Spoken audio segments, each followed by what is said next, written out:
누가복음 10장 20절 말씀입니다. 누가복음 10장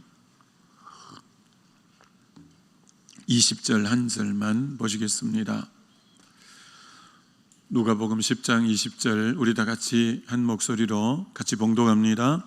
그러나 귀신들이 너희에게 항복하는 것으로 기뻐하지 말고 너희 이름이 하늘에 기록된 것으로 기뻐하라 하시니라. 아멘. 오늘 설교 제목은 삶의 근원 되신 주님이라는 제목입니다. 이 말씀의 배경은 예수님이 70인 전도대를 전도하러 내보냈더니 이제 전도하고 돌아와서 전도 보고를 받는 내용이죠. 전도 보고를 받았는데 귀신들이 막 떠나가고 많은 사람이 이제 전도가 되어졌다라는 것이죠. 그래서 이제 귀신들이 항복하는 것 때문에 막 그 이 제자들이 들떠가지고 그렇게 주님에게 보고하니까 귀신이 너희에게 항복하는 것으로 기뻐할 게 아니라 너희 이름이 하늘에 기록된 것으로 기뻐하라, 이렇게 말씀하고 계신다는 거죠. 참 여러분, 우리의 이름이 하늘에 기록되어 있다, 이게 이제 계시록에도 몇 번 나오죠. 계시록 3장 5절에도 이기는 자는 이와 같이 흰 옷을 입을 것이요 내가 그 이름을 생명책에서 결코 지우지 아니하고 하면서 생명책에, 어린 양의 생명책에 우리 예수 믿는 사람의 이름이 기록되어져 있다. 생명책에 기록된 자 외에는 다 성 밖에 있으리라. 그래서 이 생명책에 관해서 나오고 있습니다.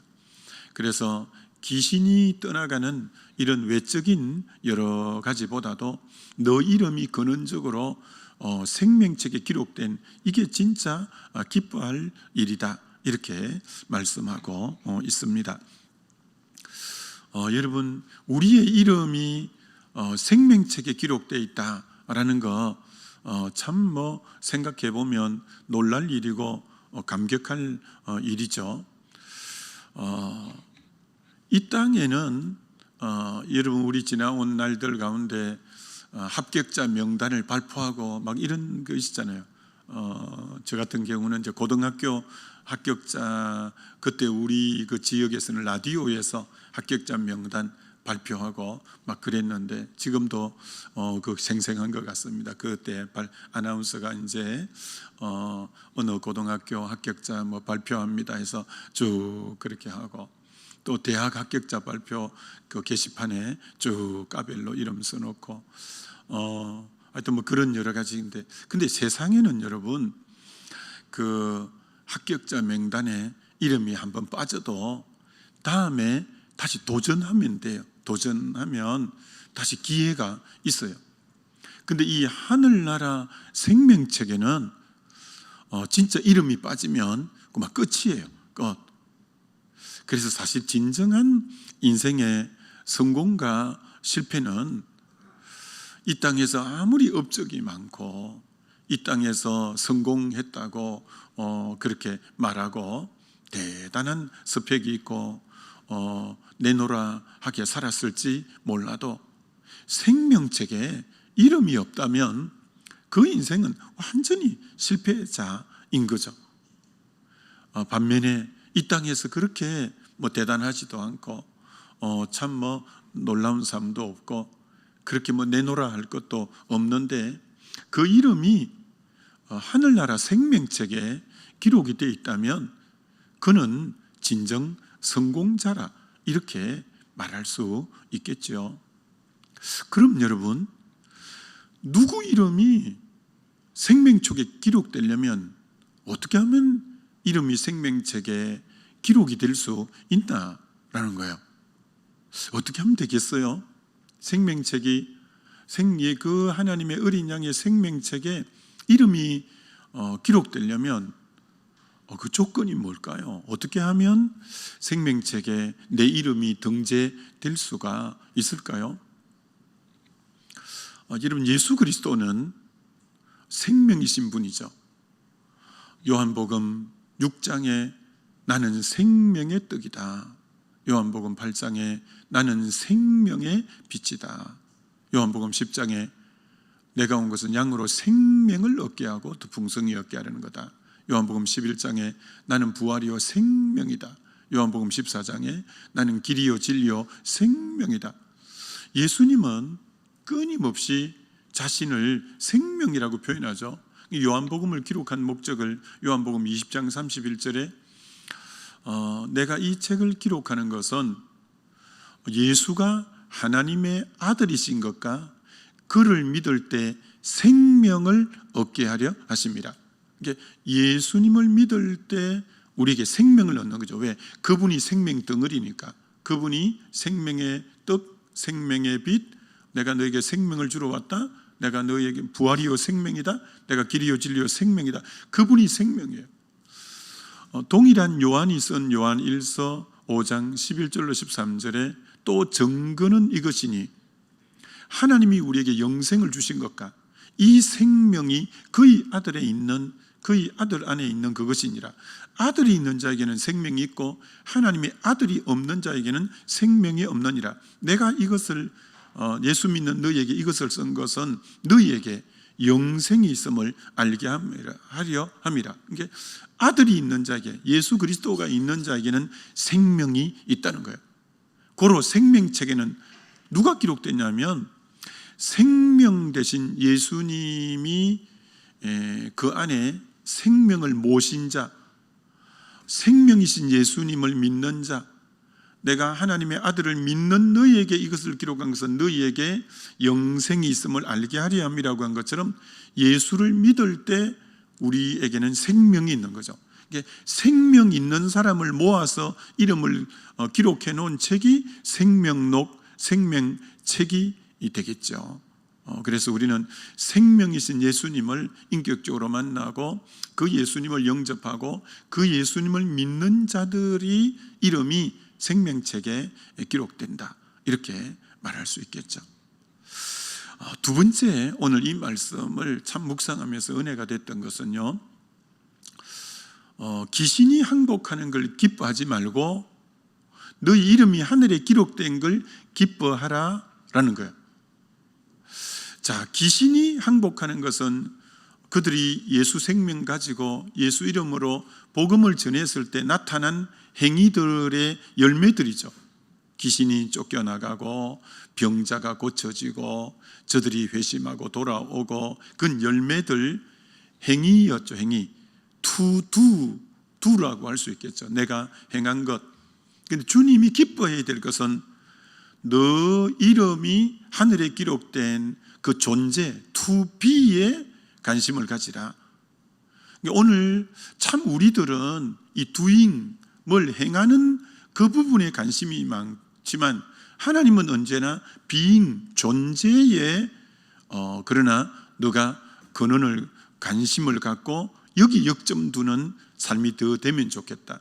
제자들은 막 자기들이 행한 열매를 갖고 지금 기뻐해서 이렇게 왔는데, 그렇게 하게 한 너 근원이 생명책에 있다는 그게 본질적으로 더 기뻐할 일이다, 이렇게 주님이 말씀하는 거예요. 이건 우리 내내 신앙생활할 때 염두에 두어야 될 영역입니다.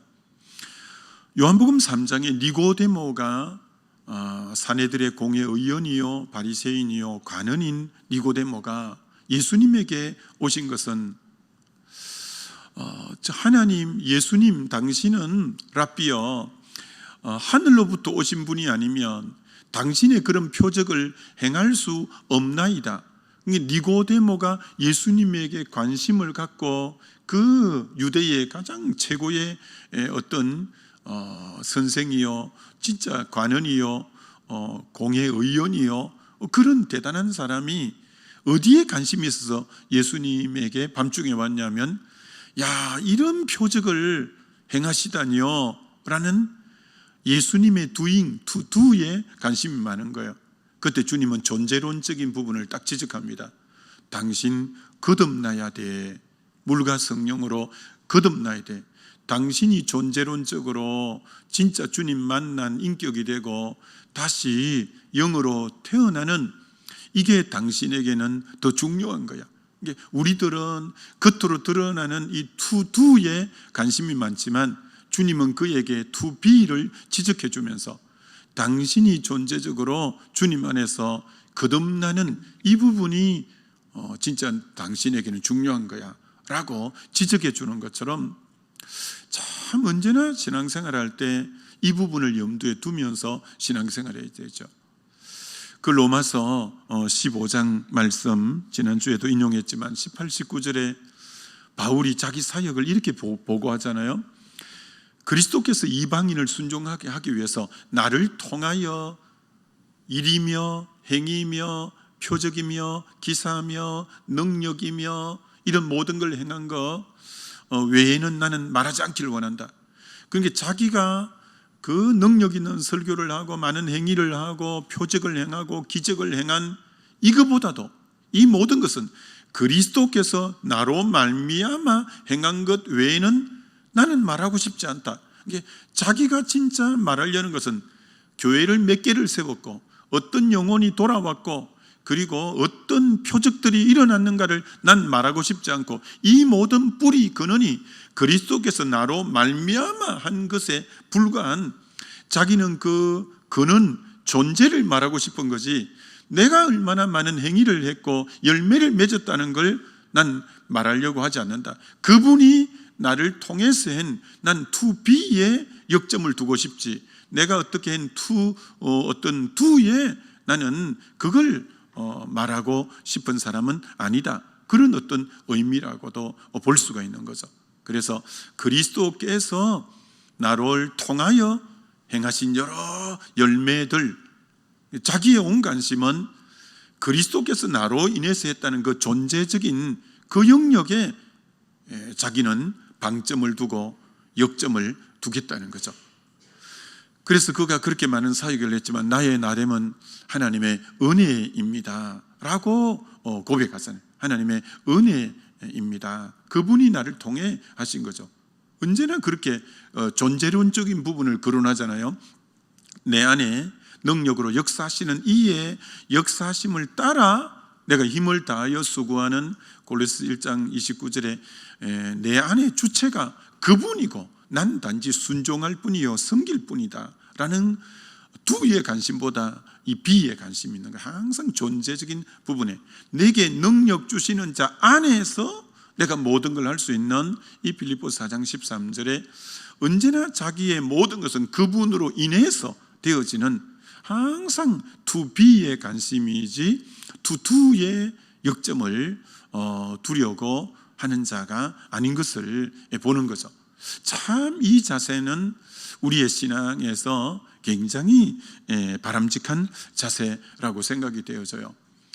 여러분 창세기 14장에 보면 소돔 고모라에 전쟁이 일어났는데 조카 롯이 포로로 잡혀갔죠.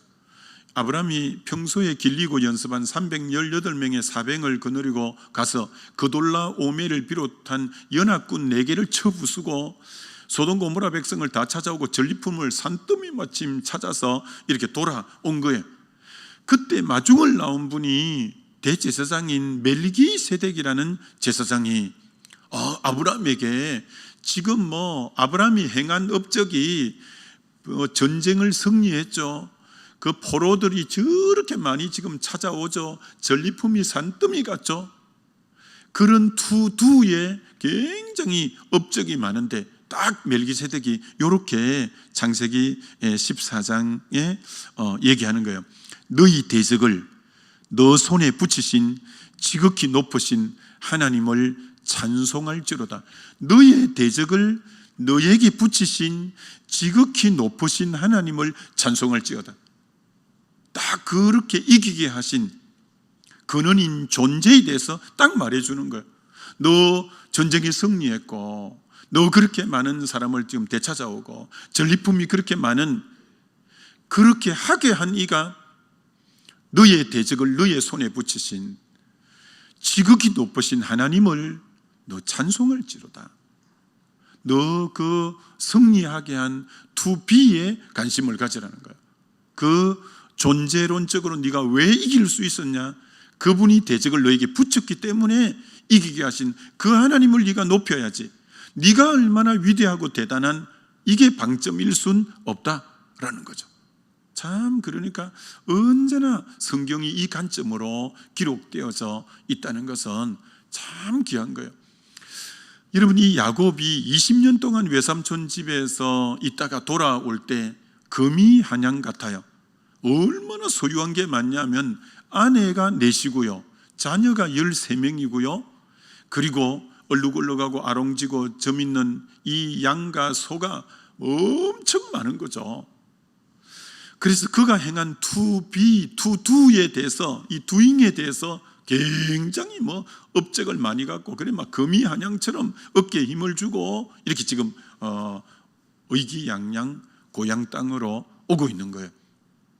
그런데 에서가 400명의 군대를 데리고 맞닥뜨려 마주쳐 온다는 걸 알고는 아무리 회유를 해발로 해도 안 되는 거예요. 자기가 그렇게 행한 것이 많은데 이게 위기 가운데 힘이 하나도 안 된다는 걸 깨닫게 되는 거예요. 그래서 야복강 너머로 전부 보내고, 창세기 32장 24절에 야곱은 홀로 남았더니,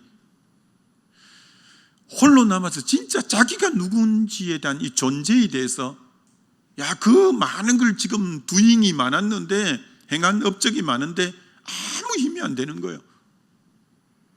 그래서 홀로 남아서 그 밤에 하나님과 씨름하면서 진짜 내가 붙잡아야 될 게 하나님을 놓지 않고 하나님과 붙잡아서 하나님만 붙잡는 거예요. 그래서 야곱이 이스라엘로 되는데, 너가 진짜 붙잡아야 될 게 뭔지 알겠지? 너 20년 동안 나 놓아버리고 딴 거 붙잡았지?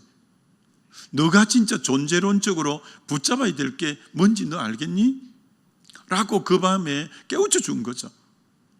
오늘 얼마나 많은 인생들이 이 투두, 내가 행한 그래서 난 대단해, 많은 걸 이루어냈어. 근데 주님은 언제나 그렇게 하게 하신 너 투비에 하나님에게 언제나 너 존재 자체를 그렇게 만드신 그는 자에게 너 역점 두어야 너 바른 인생 될 수 있어 라는 걸 깨우쳐주는, 여러분, 이거 우리 모두가 또 생각하고 또 생각하고 또 생각하는 게 굉장히 중요해요. 여러분, 창세기 요셉은 그런 면에서 참 대단한 자예요. 여러분, 창세기 요셉의 말의 주어는 언제나 하나님이에요. 요셉이 여러분 투두가 얼마나 많이 해요. 보디발 집을 일으킨 자죠. 형통하게 한 자죠. 감옥의 죄수들을 다 힐링하고 케어하고 해서 그들을 얼마나 감옥을 정말 새롭게 한 자죠. 총리가 되었을 때 7년 풍년, 7년 흉년 때 위기를 극복하고 나라를 일으키고 주변 나라까지 양식을 공급한 대단한 투두가 대단한 자죠. 그가 그러나 형들을 만나서 말하는 한마디 한마디에 보면 얼마나 그는 존재론적인 부분에 딱 역점이 주어져 있고 무게중심이 되어 있는지 창세기 45장에 이렇게 5절에 말합니다. 당신들이 나를 이곳에 팔았다고 해서 근심하지 마소서, 한탄하지 마소서. 하나님이 생명을 구원하시려고 나를 당신들보다 먼저 보냈나이다. 외적으로는 형들이 나 이곳에 팔아먹은 것 같지만 내가 하나님의 섭리를 깨닫고 보니까 이건 하나님이 당신들보다 나를 먼저 보내신 겁니다. 이건 하나님의 손길입니다. 하나님의 손길이라는 걸 깨달는 거예요. 그리고 야곱이 죽고 나자 이 형들이 두려워진 거예요. 그때 요셉이 한 말은, 형들이여 두려워하지 마소서. 내가 하나님을 대신하리이까? 또 하나님을 대신하리이까? 하나님 말하고 그 다음 또 뭐라고 하냐면, 당신들은 나를 헤아리려 했으나 하나님은 그것을 선으로 바꾸사 오늘날 같이 많은 백성의 생명을 구원하러 하셨다고. 하나님이 악을 선으로 바꾸셨다고. 모든 언어의 주어가 하나님이에요. 하나님이 나를 이곳에 먼저 보내셨습니다. 내가 하나님을 대신하리까 하나님이 악을 선으로 바꾸셨습니다. 언제나 요셉은 대단하게 투두가 대단한데도 투비의 역점이에요. 하나님이 나를 이렇게 되게 하셨습니다. 하나님이 나를 이렇게 되게 하셨습니다. 라는 존재론적인 부분에 딱 무게중심과 방점을 두고 있는 이 모습이 너무 참 귀하다라는 생각을 하게 되어지죠.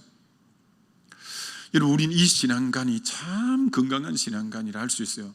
귀신이 쫓겨나가고 병자를 고치고 많은 사람이 회심하고 돌아온 거 감사한 일이지만 근원적인 너 이름이 하늘 생명책에 기록된 이 근원에 대해서 너 감사할 줄 알아야 돼 라고 하는 존재에 대해서 지적해주는 것처럼, 마가복음 3장에 예수님이 12제자를 부르시고 자기가 원하는 자들을 부르시고 자기와 함께 있게 하시고 이들에게 귀신을 쫓고 전도를 하는 것은, 행위를 하는 것은 두 번째예요. 투는 두 번째고, 먼저 자기와 함께 있는 투비 존재에 관심을 갖는 거예요. 나와 친밀한 교제를 먼저 하자라는 게 역점이에요. 그리고 그게 충분히 될 때 열매로 귀신도 쫓아내고 병자도 고치고, 언제나 투비가 역점이 되는 신앙이 건강한 신앙이에요. 요한복음 15장에 예수님 포도나무 우린 가지라 할 때, 가지가 존재해야 될 목적은 열매예요. 가시를 많이 맺으면 내 아버지가 영광을 받을 것이고 너가 내 제자가 될 거고, 너가 나를 택한 건 내가 너를 택하여 세웠나니 이는 너희로 가서 과실을 맺게 하려 함이라. 주님의 관심이 과실에 있지만, 그러나 요한복음 15장의 역점은 내 안에 거하라가 한글로 보면 11번, 리메인이라고 영어로 보면 12번, 주님의 방점은 내 안에 거하는 게 역점이야. 내가 너에게 열매를 기대하지만, 그러나 너는 온 관심이 열매가 아니라 나와의 관계인 내 안에 거하는 게 너의 신앙의 역점이 돼야 돼. 이 존재적인 부분에 네 역점을 기울여야 돼. 그러면 열매는 자연스럽게 맺어지게 되어져 있어. 이게 여러분에게도 굉장히 필요합니다. 새로 이제 2025년도 새로 직분들이 주어졌고 여러 가지가 되어졌는데, 여러분이 맡아 있는 그 부분의 진정한 열매는 열매 자체가 우선순위가 될 수는 없고, 주님과의 이 관계성의 이 투비의 역점이 될 때 투두는 되는 거예요. 왜 소아시아 7교회 계시록의 2장 3장에 라오디게아 교회가 책망을 받냐면, 그들은 투두가, 라오디게아 교회는 대단한 거예요. 나는 부자라, 부유하여 부족한 것이 없다는 정말 그 교회가 그런 교회예요. 외적인 부분이. 근데 그들의 존재를 말하는 주님은 문 밖에 세워둔 거예요. 내가 문 밖에 서서 두드리노니 누구든지 문을 열면 내가 그에게 들어가겠다고. 정작 라오디게아 교회는 여러 가지 두잉에 대해서는 막 부자고 부유하고 부족한 게 없고 이렇게 말했지만, 그 교회의 머리가 되는 주님은 문 밖에 내몰아 버리는 그런 교회였던 것을 보게 되죠. 참 우리의 신앙에서 또 점검하고 또 점검해야 될 게 이 투두의 문제가 아닌 투비의 문제, 어떤 열매와 행위가 아닌 정말 나의 존재의 부분에서 주님 앞에 바로 돼 있는가, 이걸 언제나 이것이 점검되고 여기에 역점이 있고, 이 근원 안에서 나머지 또 주님 성령 안에서 허락할 때 순종해드리고 또 감동 주실 때 순종하고 함으로 열매는 그 선상에서 나올 때 너무나 아름다운 열매가 될 수 있다는 거예요. 그래서 오늘 주님이 딱 지적하는 거예요.